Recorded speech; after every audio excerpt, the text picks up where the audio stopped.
मंगेश हडवळेची ओळख करून देण्याचं काम माझ्याकडे आलेलं आहे. मग अशी मी त्याला म्हटलं आता तुझ्याविषयी चांगलं बोलावं लागणार. तेव्हा तो मला म्हणला की तशी संधी मी तुम्हाला दिलेली आहे. मंगेश ज्या दिवशी ललित कला केंद्रामध्ये आला तो दिवस मला अजूनही आठवतो. 99चा मला वाटतं जून जुलैचा काळ असेल, पावसाचे दिवस. आणि तो आला आणि मला म्हणला की सर मी तुमच्या गावाहून आलो, आळे. म्हणलं आळे आमचं गाव आहे म्हणतात, पण कधी अजून गेलेलो नाही, माझे वडील गेले नाही. म्हणलं मी तुम्हाला घेऊन जाईल जर मला इथं तुम्ही संधी दिली. मंगेश हा ग्रामीण भागातून आलेला, एका छोट्या खेडेगावातून आलेला. कुठलंही ज्या पद्धतीचं व्यावसायिक नाटक त्या गावात पोचायला पाहिजे तसं पोचलेलं नसलेलं, त्यांनी कायम दुय्यम तिय्यम दर्जाची नाटकं आणि उत्तम तमाशा बघितलेला. त्याचबरोबर त्याच्या गावात एक नाटकाचे संस्कार त्याच्यावर नकळत होत होते, ते म्हणजे मुरलीधर राजूरकर पूर्वी आपल्याला आठवत असत, नमुनेदार माणसं नावाचा एकपात्री कार्यक्रम करत असत. नुकतंच त्यांचं निधन झालं. तर हा ते कार्यक्रम बघायला जायचा, त्यांच्यावर प्रवास करायचा आणि बघता बघता तो त्यातले काही हिस्से तो अभिनयित करू लागला. आणि ललित कला केंद्राच्या ऑडिशनच्या वेळेला मंगेशनी नमुनेदार माणसं त्याला ऍडमिशन मिळाली. 99 ते 2001 मध्ये म्हणजे त्याची जी बॅच आहे, मुक्ता बर्वे, तो अक्षय पेंडसे, हिमानी पाडदे, हे सगळ्यांची एकच बॅच. पुंडलिक तो नंतर होता, MA ला होता त्याच वेळेला. BA आणि MA चे वर्ग एकत्र चालत असत. असे त्याचे एक विद्यार्थी मित्र. आल्यानंतर मला त्याला आठवतं की पहिल्या प्रथम त्यांनी प्रावीण्य मिळवायला सुरुवात केली ती कॉम्प्युटरमध्ये. आमच्याकडे कॉम्प्युटर ठेवलेले असत आणि मुलांना हाताळायला आम्ही ते कॉम्प्युटर देत असो. पहिल्या प्रथम त्यांनी प्रावीण्य मिळवलं हे कॉम्प्युटरमध्ये मराठी भाषेतून. त्याला इंग्रजी भाषेचा फारसा ज्ञान नाही, पूर्ण ग्रामीण भाषा तो बोलतो, अजूनही बोलतो, परंतु त्याचा अत्यंत उत्तम हस्ताक्षर आहे आणि अतिशय शांतपणे विचार करण्याची सवय त्यावेळेला जाणवली. रंगमंचाच्या ज्या ज्या काही कक्षा आहेत त्याच्या सगळ्याच्या मध्ये त्यांनी थोडंफार काम केलं. म्हणजे सखाराम बाइंडरचा त्यांनी सेट केला, कधीतरी म्युझिक दिलं, त्यांनी अभिनय करून पाहिला. सीता सरोवर नावाचं आमचं नाटक पूर्वी गाजलेलं, प्रवीण भोयांनी दिग्दर्शित केलेलं, त्यात तो काम करत असे. आणि संपूर्ण एक सगळं संच उभं करणं, नेतृत्व करणं, वेळेवर तालमीला येणं, अशी त्याच्या अंगात एक शिस्त होती. सगळं लिहून काढायचं तो.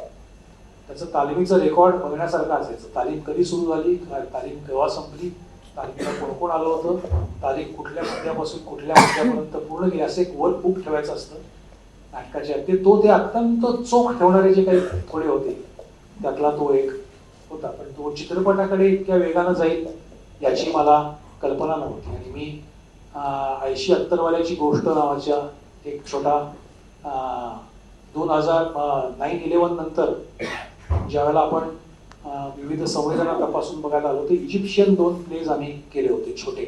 एकात मुक्ता बर्वेनी काम केलं होतं आणि एकात चिन्मय केळकर आणि यांनी काम केलं होतं. त्यांनी अभिनय केला होता आणि ते दूरदर्शनावर पण झालं होतं.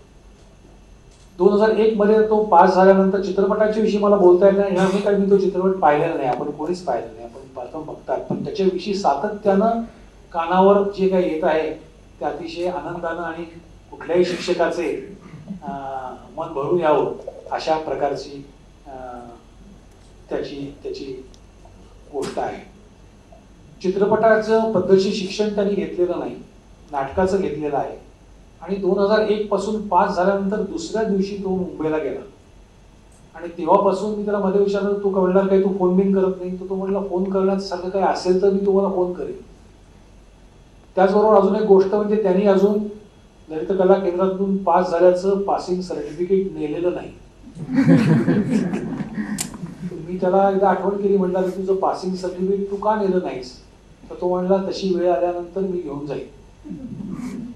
या पद्धतीचा ज्याचा विचार आहे असा मंगेश हडवळे आमचा विद्यार्थी. आज त्याच्या गावचे सगळे गावकरी आलेले आहेत, वडील आलेले आहेत, नातेवाईक आलेले आहेत. त्यांच्या समोर हा चित्रपट पहिल्यांदाच दाखवतो. अतिशय वृद्ध आहे आणि अजून त्याच्यापेक्षा जास्त कौतुक केलं पाहिजे म्हणजे रवी राय या निर्मात्यांचं. गुलशन राय तुम्ही नाव ऐकलं असेल, त्यांचे ते सुपुत्र व्यावसायिक, तद्दन व्यावसायिक ज्याला आपण म्हणतो तसे चित्रपट ते गेली अनेक वर्ष काढतायत. असे असताना या एका खेडेगावातून आलेल्या त्याच्या प्रोडक्शनचं नाव पण स्मॉल टाउन बॉय प्रोडक्शन आहे. त्याच्या या अशा एका खेडेगावातून आलेल्या 25 वर्षाच्या तरुणाच्या मागे ते उभे राहिले आणि जवळपास 1 कोटी रुपयाची इन्व्हेस्टमेंट या प्रकल्पाला केली.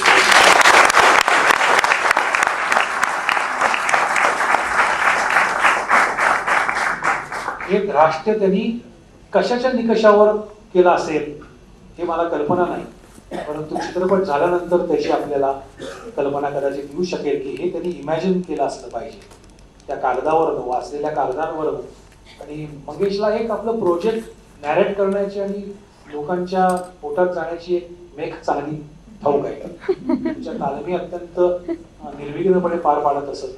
त्या तालमीला कोणी येत नाही असं सहसा होत नसे, भांडणं कधी होत नसत. आणि चोख सगळ्याचा लिखापडी अत्यंत चोख तो ठेवत असे त्याच्या कॉलेजच्या जीवनात.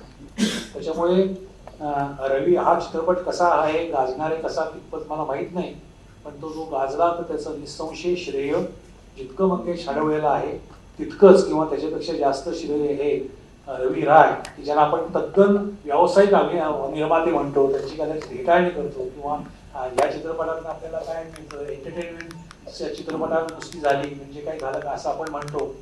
परंतु असा मनुष्य या तरुणाईच्या मागं उभा राहिला हे खरोखर भाग्याचं लक्षण आहे आणि मराठी चित्रपटाच्या दृष्टीने तो नक्कीच भाग्याचं लक्षण आहे. हे आपला जास्त वेळ घेत नाही. चित्रपट बघायला आपण सगळे उत्सुक आहात, पण ललित कला केंद्राचे विद्यार्थी, माजी विद्यार्थी, ललित कला केंद्रामध्ये काम केलेले मी, समर नखाते, बाकीचे सगळ्या शिक्षकांच्या जीवनातला हा अतिशय आनंदाचा गोष्ट आहे. एक जाताना फक्त आठवण सांगतो की माझ्यापेक्षा त्याची जास्त ओळख ही माझी पत्नी अनिता तिच्याशी होती. तिच्याशी तो जास्त फोनवर मधून बोलत असे, पण हा चित्रपट पाहायला काही इतिहास नाही. धन्यवाद. तर मला अशी बोलायची सवय नाहीये, पण मी प्रयत्न करतो. खरं तर मी इथे आले तेव्हापासून भारावून गेलो आहे, कारण की हे जे थिएटर आहे, जेव्हा मी इथे स्टुडंट होतो तेव्हा परिस्थितीमुळे किंवा अनेक गोष्टी होत्या की मी अशा क्लबचा मेंबर नव्हतो आणि ते खूप चांगले सिनेमे लागायचे. मी सतीश जखादारांना भेटले तेव्हाच म्हटलं की आता तुम्ही सारखे फोन करून विचारता की मुंबईहून कुठे पोहोचलाय, पण आम्ही तेव्हा तुमच्या मागे लागायचो की आम्हाला आतमध्ये सोडा पिक्चर बघायला.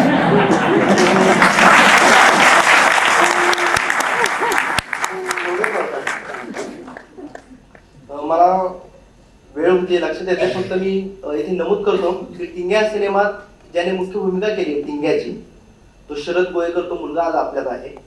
त्याचप्रमाणे तो शरद असेल जे उभा राहशील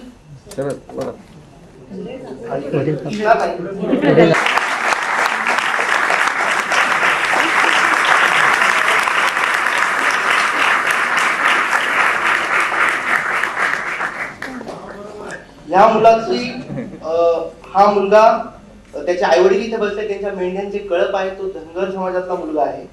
आणि विशेष म्हणजे त्याने टिंग्याच्या समोर जो कॅमेरा समोर झाला तो पहिली आयुष्यात त्याच्या कॅमेरा समोर यायची वेळ आहे. आणि 1230 मुलांच्या ऑडिशन्स घेतल्यानंतर याची निवड झालेली आहे.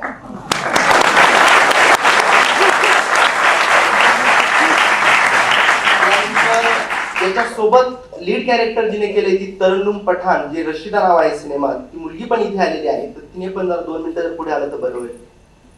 हिची पण 600 मुलांमध्ये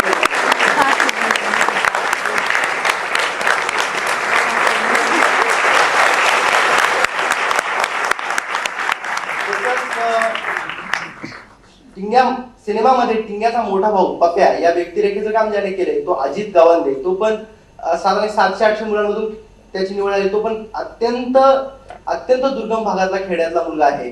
तो पण इथे आहे अजित गवांदे. तो पण 2 मिनिटं त्याने पुढे यावं. तसंच या सिनेमात टिंग्याच्या वडिलांचं काम ज्याने केलंय तो सुनील देव. तो फक्त उभा राहतो, दिसेल कॅरेक्टर सगळ्यांसाठी. रशिदाच्या आईचं या सिनेमाची सगळ्यात महत्वाची म्हणजे कास्टिंग. ती फार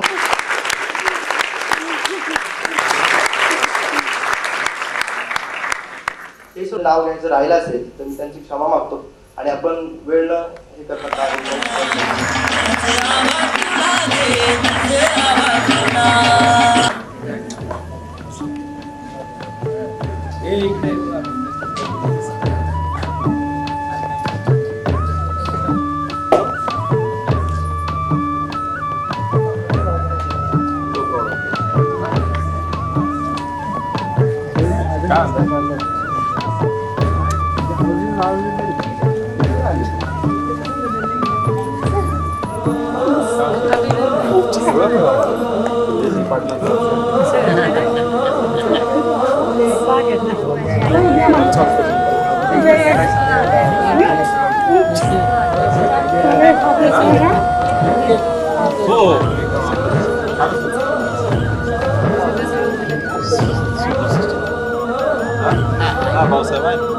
माझे आभार तुला घे तुझे आभार मला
मुंबईला आहे